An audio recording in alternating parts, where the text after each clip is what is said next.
Magsaing ka na ng sobra kapag ganitong balbakwa ang lulutuin. Talaga namang mapapa-extra rice ka sa sarap ng ulam natin. Tara, samahan niyo kong magluto. Ihiwain na natin ang ating kamatis, onion, luya, bawang. Meron din tayong bay leaves. Ito na, maglagay na tayo ng tubig sa ating pressure cooker. At papakuluan natin ng isang beses ang ating karne para matanggal ang amoy nito. Approximately 3/4 kilo na pata at 1 kilo na balat ng baka ang ating gagamitin dito. At nabili namin ito na luto na sa merkado. At itong sekreto para matanggal talaga ang langsa nito. Nag-add tayo ng isang paketing kape. Yes po, hindi maglalasang kape yan. Takpan lang natin hanggang sa kumulo. At kapag kumulo na, hanguin na natin. After a few minutes, ito na, kumulo na. At makikita nyo ang dumi-dumi ng ating karne na lumulutang. Ayan, i-drain natin ang tubig nito. Dahil malangsa po ito. Pagkatapos, itabi natin. Nahugasan na natin ang ating pressure cooker at nag-add tayo ng mantika nito. Dito tamang dami lamang. Ini-add natin ang luya, sibuyas, at buong bawang. Bisahin lang natin ito ng konti. Until na maging aromatic ang flavor, ini-add na natin ang bay leaves at nag-add tayo ng paminta. Para mag-increase ang flavor ng mga spices na ginisa natin. At ito ang pampakulay natin. Nag-add tayo dito ng achuete powder.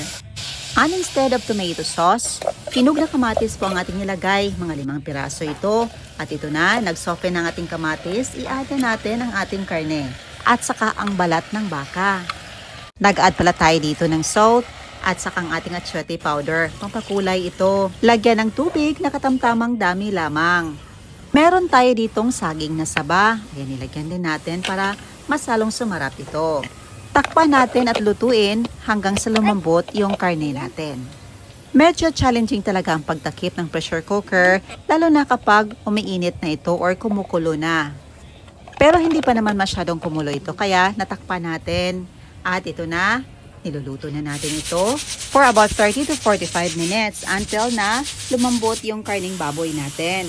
Saka yung balat ng baka. After a few minutes, ito na, buksan na natin. Ayan, napakabango at napakasarap tingnan. Timplahan natin na naayon sa gusto natin. Pwede kayong maglagay nito ng seasoning na nakasanayan nyo. Ika nga, adjust the taste according to your preferences. Napakalambot ng ating karne at ng balat ng baka. Talaga namang napakasarap nito. Magsaing na kayo ng sobra dahil mapapa-only rice ka dito. Tikman na natin. So ito na po ang ating balbakwa na napakasarap. Tikman na natin. Ayan, napakalambot. Sarap.